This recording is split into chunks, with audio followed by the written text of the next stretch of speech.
ઘણીવાર આપણી એવી ફરિયાદ રહેતી હોય છે કે આપણી આજુબાજુના લોકો સારા નથી, કોઈ આમ કરતું હોય છે અને કોઈ તેમ. તો આવી ફરિયાદો હોય આપણી તો આજે એક મોટિવેશન વાર્તા સાંભળીશું. તો એક હતા વૃદ્ધ આરે પહોંચેલા ડોશીમાં, એટલે કે 70 વર્ષની આસપાસ પહોંચી ગયા હતા અને રોજ મંદિરે જતા. તો ભગવાન શિવજીના મંદિરે જતા તો ભગવાન શિવશંકરનું મંદિર હતું અને આ મંદિરે ઘણી ભીડ રહેતી.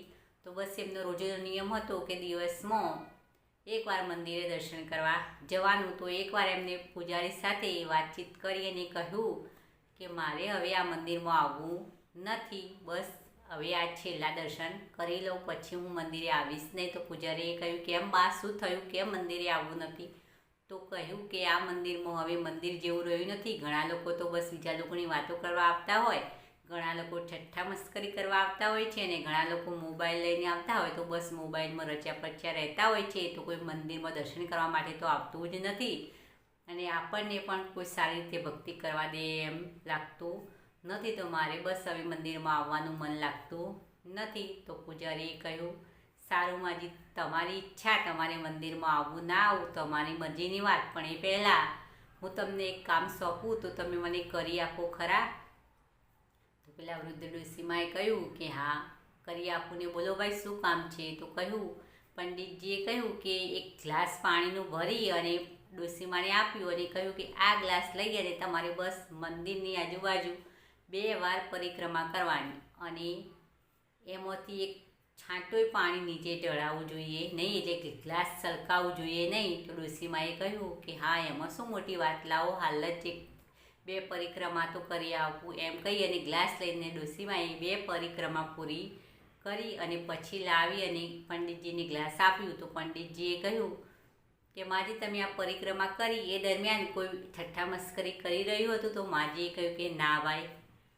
કહ્યું કે કોઈ ગપ્પા મારી રહ્યું હતું અથવા તો કોઈ બીજા લોકોની વાતો કરી રહ્યું હતું એવું તમારા કંઈ કાને પડ્યું, કોઈ મોબાઈલ જોતું હોય એ રીતે? તો માજીએ કહ્યું કે ભાઈ હું ગ્લાસ લઈ અને પરિક્રમા કરતી હતી અને તમે કહ્યું હતું કે ગ્લાસમાંથી પાણી ઢળાવવું ન જોઈએ, તો હું બસ ગ્લાસમાંથી પાણી ના ઢળાય એ ધ્યાન રાખીને પરિક્રમા કરતી હતી. મારું ધ્યાન હતું એ ગ્લાસમાં કે પાણી ઢોળાવવું જોઈએ નહીં.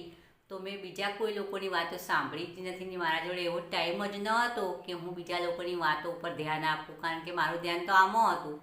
તો પંડિતજી હસવા લાગ્યા અને કહ્યું બસ આ જ વાત તમને સમજાવી હતી માજી, કે બસ આપણે જે કામ માટે આવ્યા હોય ને એમાં જ આપણે ધ્યાન આપવું. આજુબાજુની લોકો શું કરી રહ્યા છે એમાં આપણે ધ્યાન ના આપીએ તો આપણને કંઈ ફરક પડતો નથી. તો મિત્રો આ વાર્તા ઉપરથી આપણને એ શીખ મળે કે આપણે બીજા લોકોના ઉપર ધ્યાન આપીએ નહીં તો બીજા લોકો શું કરી રહ્યા છે એનાથી આપણને કંઈ ખાસ ફરક પડતો નથી. આપણે જે કામ માટે હોય એ કામમાં જ બસ આપણે ધ્યાન આપીને કરવું અને આપણે જો જે જગ્યાએ રહેતા હોય એ જગ્યાએ બસ આપણા પૂરતું જ રહેવું.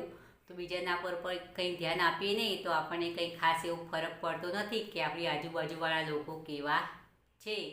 તો મિત્રો વિડીયો પસંદ આવે તો એક લાઈક અવશ્ય કરવું, બીજાની સાથે શેર પણ કરો અને આવી અવનવી મોટિવેશન વાર્તાઓ સાંભળવા મારી આ ચેનલ સંગીતા કી સોચને જરૂરથી સબસ્ક્રાઈબ કરી. ફરી મળીશું નવા કોઈ વિડીયોમાં નવી વાર્તા સાથે.